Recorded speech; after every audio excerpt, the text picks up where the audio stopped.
আসসালামু আলাইকুম রহমতুল্লাহ। প্রিয় দর্শক, আপনারা দেখেছেন 2 দিন আগে বাংলাদেশ জামাত ইসলামের নেত্রকোনার এমপি মাসুম মোস্তফার গাড়ি বহরে সেখানে প্রিয় দর্শক তাকে হত্যার উদ্দেশ্যে বিএনপির অসংখ্য নেতাকর্মী প্রিয় দর্শক একত্রিত হয়ে তার গাড়িতে হামলা করেছে এবং তাকে হত্যা চেষ্টা করেছে। প্রিয় দর্শক, আপনারা সেই সংবাদ শুনেছেন।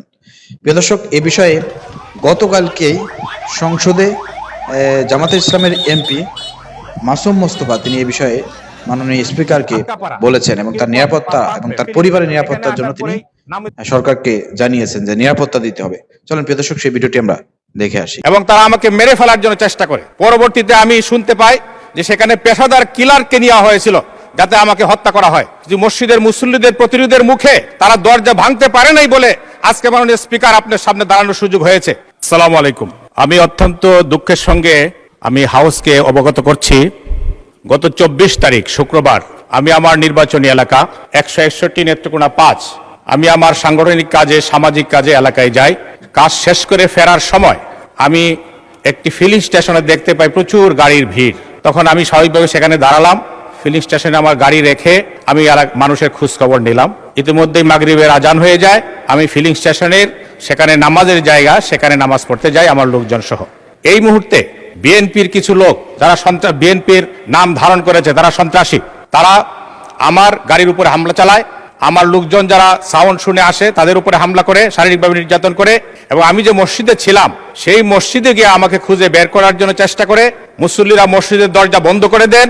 সেই মসজিদের দরজা ভাঙার জন্য বিভিন্ন অস্ত্র দিয়ে তারা দরজার উপর আঘাত করে এবং আমাকে অকথ্য ভাষায় গালিগালাজ করে আমাকে মারার জন্য হুমকি দেয় এবং তারা আমাকে মেরে ফেলার জন্য চেষ্টা করে। পরবর্তীতে আমি শুনতে পাই যে সেখানে পেশাদার কিলারকে নেওয়া হয়েছিল যাতে আমাকে হত্যা করা হয়। যে মসজিদের মুসল্লিদের প্রতিরোধের মুখে তারা দরজা ভাঙতে পারে নাই বলে আজকে মাননীয় স্পিকার আপনার সামনে দাঁড়ানোর সুযোগ হয়েছে। না হয় হয়তো আজকে আমার জন্য এখানে শোক প্রস্তাব আনতে হতো এবং আমার জন্য হয়তো আপনারা 1 মিনিট নিরাপত্তা পালন করতেন। মাননীয় স্পিকার, আমি আপনার কাছে আমি আমার নিরাপত্তা চাই, আমার পরিবারের নিরাপত্তা চাই।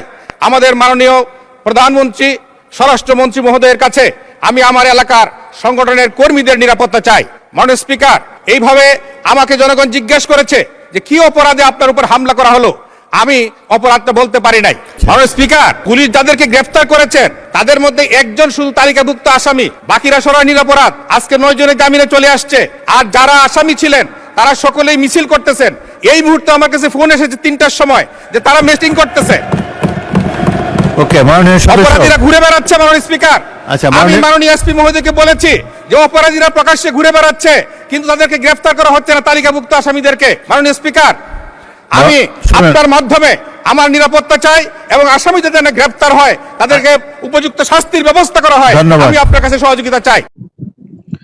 প্রিয় দর্শক, ভিডিওটি প্রচুর পরিমাণ শেয়ার করে দেবেন।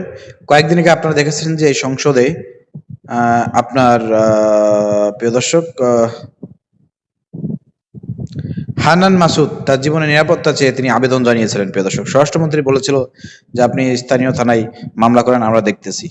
ঠিক আছে, দেখা যাবে। হান্নান মাসুদের উপরে নেক্সটে যদি হামলা হয় এর দায় ভাই অবশ্যই স্বরাষ্ট্রমন্ত্রীকে নিতে হবে। প্রিয় দর্শক, এবং জামাতের এমপি এখানে তিনি তার জীবন এবং তার পরিবারের নিরাপত্তার জন্য তিনি দাবি জানিয়েছেন। প্রিয় দর্শক, দেখা যাক সরকার কি করে। প্রিয় দর্শক, সংসদ সদস্যরা যদি বিএনপির সব সন্ত্রাসীদের হাত থেকে নিরাপদ না থাকে তাহলে জামাতের যেসব নেতাকর্মী আছে, সাধারণ মানুষ যারা আছে, তারা কিভাবে নিরাপদ থাকবে? এটা কিন্তু একটা বড় প্রশ্ন। অতএব এদেশে মানুষকে, জনপ্রতিনিধিদেরকে এই 2 মাসে বিএনপি সরকার যে তাদের নিরাপত্তা দিতে ব্যর্থ সেটাই প্রমাণ হয়েছে। প্রিয় দর্শক, এই একাধিক হামলা ঘটনায় প্রমাণ করে যে বিএনপি সরকার জনপ্রতিনিধিদেরকে, এমপিদেরকে নিরাপত্তা দিতে পারে না।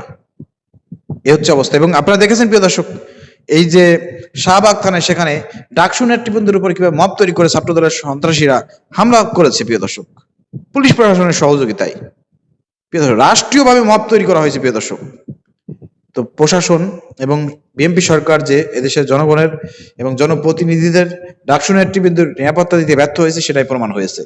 দেশবাসীকে আমরা জানাতে চাই, এই ব্যর্থ সরকারকে আপনারা কি 5 বছর ক্ষমতা রাখতে চান? এটা আপনাদের কাছে একটা প্রশ্ন রাখলাম। কমেন্ট করেন, রাখতে চান না এটাকে উৎখাত করতে চান? কমেন্ট করে জানাবেন। প্রিয় দর্শক, ভিডিও শেয়ার করে যান।